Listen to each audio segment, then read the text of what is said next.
Iran Israel missile दागे जा रहे हैं, कुछ एक दुबई दोहा में भी गिरे, तनाव बढ़ता जा रहा है। और दूसरी तरफ आप हैं, मैं हूँ, हमारे दिमाग में एक ही ख्याल चल रहा है, मंडे को मार्केट खुलेगा, पुट साइड में पैसा बरसेगा। अपॉर्चुनिटी दिखती है, लेकिन सच्चाई क्या है? जब दुनिया में डर होता है, मार्केट में वोलेटिलिटी बढ़ जाती है, और वोलेटिलिटी ऑप्शन बायर्स को जैकपॉट का सपना दिखाती है। नॉर्मल सी चीज़ है, वोलेटिलिटी बढ़ेगी, प्रीमियम तेज़ी से बढ़ेंगे, लेकिन इसका अपोजिट भी याद रखना मेरे भाई, प्रीमियम तेज़ी से घटते भी हैं। वोलेटिलिटी अपॉर्चुनिटी भी है और वोलेटिलिटी डिस्ट्रक्शन भी है। जितनी बड़ी अपॉर्चुनिटी उतना बड़ा रिस्क। लेकिन हमारे दिमाग में क्या चल रहा होता है? अगर गैप डाउन खुला तो, अगर 500-800 पॉइंट गिर गया तो, अगर मैंने पुट नहीं लिया और मार्केट क्रैश हो गया तो, ये मौका फिर नहीं मिलने वाला। ऐसे मौके रोज रोज नहीं आते, इस मौके का फ़ायदा उठा लो। ये हमारे मन में चल रहा होता है। ये फोमो है, ये लालच है, ये जल्दी अमीर बनने का सपना है। लेकिन मार्केट सपनों से नहीं, स्ट्रक्चर से चलता है।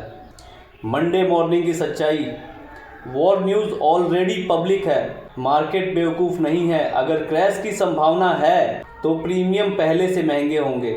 आईवी इम्प्लाइड वोलेटिलिटी स्पाइक होगा, मतलब आप डायरेक्शन अगर सही पकड़ भी लें फिर भी प्रीमियम क्रश हो सकता है। आप सोच रहे थे जैकपॉट, लेकिन आपको मिल सकती है स्लो डेथ। तो फिर क्या करें? आपको और मुझे, एक रिटेल ट्रेडर को क्या करना चाहिए ऐसे मौक़ों पर? पहली चीज़, मार्केट ओपन होते ही ट्रेड नहीं करना चाहिए। पहले मार्केट को ऑब्जर्व करो, गैप सस्टेन हो रहा है या नहीं, पैनिक सेलिंग है या शॉर्ट कवरिंग है, वॉल्यूम कहाँ है। जो मार्केट खुद कंफर्म करे उसके हिसाब से ट्रेड करो। दूसरी चीज़, रिस्क पहले से तय होना चाहिए, रिवॉर्ड के बारे में बाद में सोचना। अपने आप से पूछो, अगर ये ट्रेड गलत हुआ तो मैं कितना मैक्सिमम खो सकता हूँ?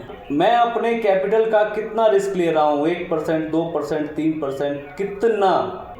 वॉर टाइम में एक रिटेल ट्रेडर को 1 से 2% से ज़्यादा का रिस्क नहीं लेना चाहिए। जैकपॉट माइंडसेट में जितने अकाउंट वाइप आउट होते हैं ना, उतने किसी और तरीके से नहीं। तीसरी चीज़, पोजीशन साइज़ को छोटा रखो।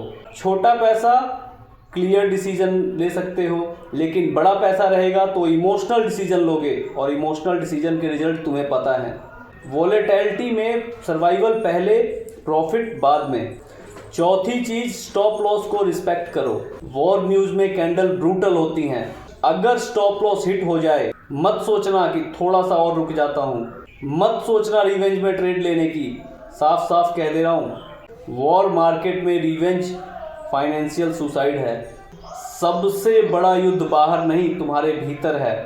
सच्चाई ये है, रिटेल ट्रेडर मार्केट से नहीं हारता, वो अपनी खुद की भूख से हारता है। जल्दी अमीर बनने की भूख, लॉस रिकवर करने की भूख, मंडे को बड़ा मूव कैप्चर करने की भूख। आपको खुद से पूछना है, क्या मैं अपॉर्चुनिटी ढूंढ रहा हूँ या एक्साइटमेंट? साइकोलॉजी को कैसे कंट्रोल करें? साइकोलॉजी को कंट्रोल करना है तो सिनेरियो पहले से लिख के रखो। गैप डाउन हुआ, कंटिन्यूएशन आया तो क्या करूँगा? गैप डाउन हुआ, रिवर्सल आ गया तो क्या करूँगा? फ्लैट ओपन हो गया और फेक मूव देने लग गया तो क्या करूँगा? या और भी सिनेरियो जो तुम सोच सकते हो उसे लिखो, और उसके बाद तुम क्या करने वाले हो ये भी लिखो। हर एक सिनेरियो के लिए प्लान पहले से तैयार रखो। लाइव मार्केट में प्लान बनाने का मार्केट मौका नहीं देती। याद रखना, मिस्ड अपॉर्चुनिटी लॉस नहीं होती। अगर ट्रेड नहीं लिया और मार्केट क्रैश हो गई तो खुद से कहो, मेरा कैपिटल मेरे पास है, मैं कल भी ट्रेड कर सकता हूँ। मौके मार्केट रोज देती है, वो अलग बात है, छोटे मौके या बड़े मौके। लेकिन अगर तुम्हारा अकाउंट वाइप आउट हो गया तो तुम क्या करोगे? जैकपॉट मेंटेलिटी को छोड़ दो। वॉर टाइम में स्मार्ट मनी हेजिंग करते हैं। आपके और मेरे जैसे रिटेल ट्रेडर गैम्बल करते हैं, जुआ खेलते हैं। आपको डिसाइड करना है कि आपको ट्रेडर बनना है या गैम्बलर बनना है। ये सच है कि वॉर वोलेटिलिटी में करोड़ों रुपए बनते हैं, लेकिन उससे ज़्यादा आपके और मेरे जैसे लोग अपना सब कुछ गंवा कर चले जाते हैं। यकीन रखिए, आपकी और मेरी सबसे बड़ी जीत प्रॉफिट नहीं है, सरवाइव करना है। सरवाइव कर गए तो प्रॉफिट बनाने के मौके अनगिनत मिलेंगे। अगर आप सरवाइव कर गए तो अगली ट्रेड आपका इंतज़ार करेगी, लेकिन अगर आप लालच में उड़ गए तो मार्केट आपको याद भी नहीं रखेगा। मंडे आएगा, मार्केट खुलेगी, लेकिन सवाल ये है कि आप अपने इमोशंस के साथ वहाँ मौजूद रहेंगे या अपने डिसिप्लिन के साथ। वोलेटिलिटी में अवसर की नहीं, आपके चरित्र की परीक्षा होती है।